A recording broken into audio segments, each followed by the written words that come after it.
ढोंग की जिंदगी से बेहतर है ढंग की जिंदगी। अगर जिंदगी में खुश रहना है तो इन बातों को ज़रूर याद रखें। जब किसी का गुण दिखाई दे तो मन को कैमरा बना लो, और जब किसी का अवगुण दिखाई दे तो मन को आईना बना लो। किसी के घर जाओ तो अपनी आँखों पर इतना काबू रखो कि उसके सत्कार के अलावा उसकी कमियां न दिखे, और जब किसी के घर से निकलो तब अपनी जुबान पे काबू रखो ताकि उसके घर की इज्जत और राज दोनों सलामत रहे। दिल में बुराई रखने से बेहतर है नाराज़गी जाहिर कर दो। मैं सब जानता हूँ, यही सोच इंसान को कुएं का मेंढक बना देती है।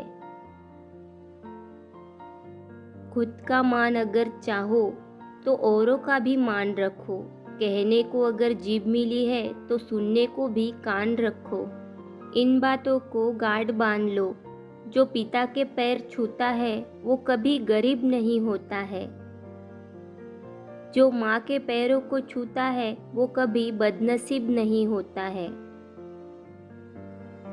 और जो बहन के पैर छूता हो वो कभी चरित्रहीन नहीं होता।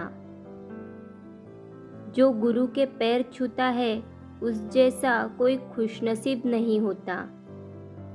जब लोग आपकी बुराई करते हैं तो परेशान मत होइए। वास्तव में वो लोग आपको महत्व देने का कोई और रास्ता जानते ही नहीं है। कभी भी उनसे मत डरिए जो बहस करते हैं, उनसे डरिए जो छल करते हैं।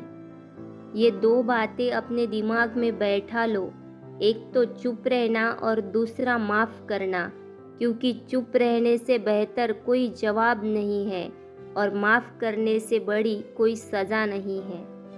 जिंदगी में कभी भी अपने किसी हुनर पर घमंड मत करना, क्योंकि पत्थर भी जब पानी में गिरता है तो अपने ही वजन से डूब जाता है।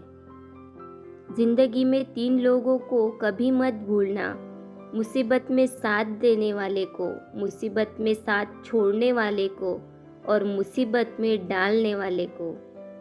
जहाँ दूसरों को समझाना कठिन हो जाता है वहाँ खुद को समझा लेना ही बेहतर होता है।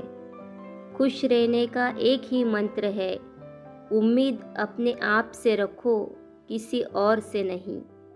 घमंड और अहंकार की वजह से इंसान खुद ही अपने रिश्ते को बिगाड़ लेता है। खतरा दुश्मनों से नहीं, आसपास के लोगों से है, क्योंकि नाव बाहर के पानी से नहीं, अंदर के छेद के कारण डूबती है। चिंता और चिता में केवल एक ही बिंदु का अंतर है, लेकिन चिता निर्जीव को जलाती है और चिंता जीवित को जलाती है। शर्मिंदगी उठाने से बेहतर है तकलीफ उठा ली जाए।